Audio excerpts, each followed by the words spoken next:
नमस्कार। आजकल मैं आप लोगों को भगवान शंकर के 12 शिवलिंगों की कथा सुनाती हूँ। कल मैंने आप लोगों को सुनाया था कि 12 ज्योतिर्लिंग कौन कौन से हैं।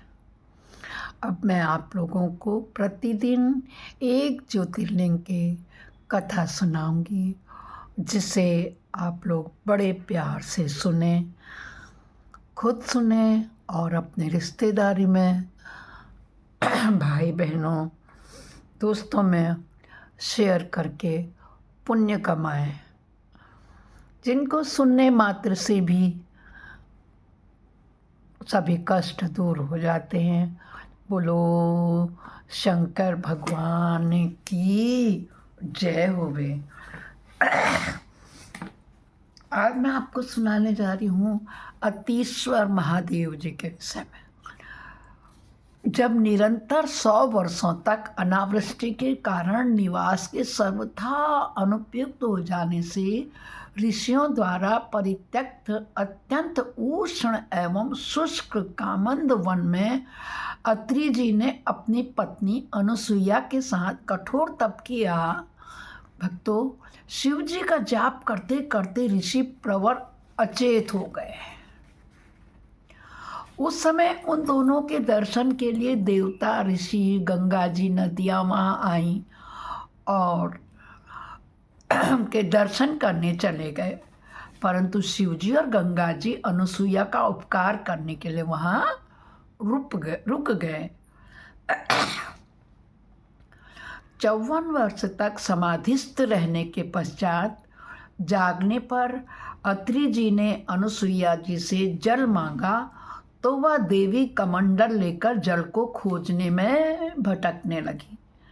गंगा जी उसके पीछे चली और उसकी पति भक्ति, सत्यनिष्ठा और सेवा व्रत को देखकर उस पर प्रसन्न होकर बोली, मैं गंगा हूँ, जो चाहो मुझसे वर मांग लो। अनुसुईया ने प्रणाम करके जल प्रदान करने की मांग की। गंगा जी उसमें प्रवेश कर गई और अनुसुईया आश्चर्यचकित होकर जल लेने लगी। उसने गंगा जी से अपने पति के आने तक उस गड्ढे में टिके रहने का अनुरोध किया। किससे किया? गंगा जी से। अनुसुईया द्वारा लाए गए मधुर जल का आचमन करके ऋषि ने आश्चर्य प्रकट किया और पूछा कि वर्षा के अभाव में उसे जल की प्राप्ति कहाँ से हुई? अनुसुईया ने कहा कि भगवान शंकर की अनुकंपा और आपके सुकृतों के प्रताप से गंगा जी यहाँ आ गई और ये वही गंगा जल है। अत्रि ने इस विस्मय को अपने नेत्रों से देखना चाहा, तो अनुसुईया ने उन्हें इस गड्ढे के पास लाकर खड़ा कर दिया। अत्रि अपने तप को सफल मानते हुए बार बार उस जल का आचमन करते और स्तुति करने लगे। अत्रि ने करबद्ध होकर गंगा से सदा के लिए उस स्थान पर निवास करने की प्रार्थना की। गंगा ने कहा कि यदि अनुसुईया शिव पूजन अपने पति की 1 वर्ष की सेवा का पुण्य मुझे दे देंगी, तो मैं तुम्हारी प्रार्थना स्वीकार कर लूँगी। अनुसुईया ने लोकहित के लिए यह त्याग कर दिया।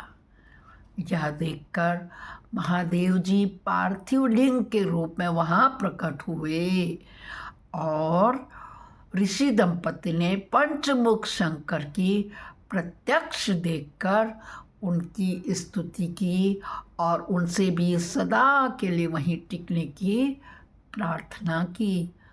अनुसुईया द्वारा खोदा गया वह गड्ढा मंदाकिनी कहलाया। दोस्तों, शिवजी का स्वतः प्रकट ज्योतिर्लिंग अत्रीश्वर कहलाया।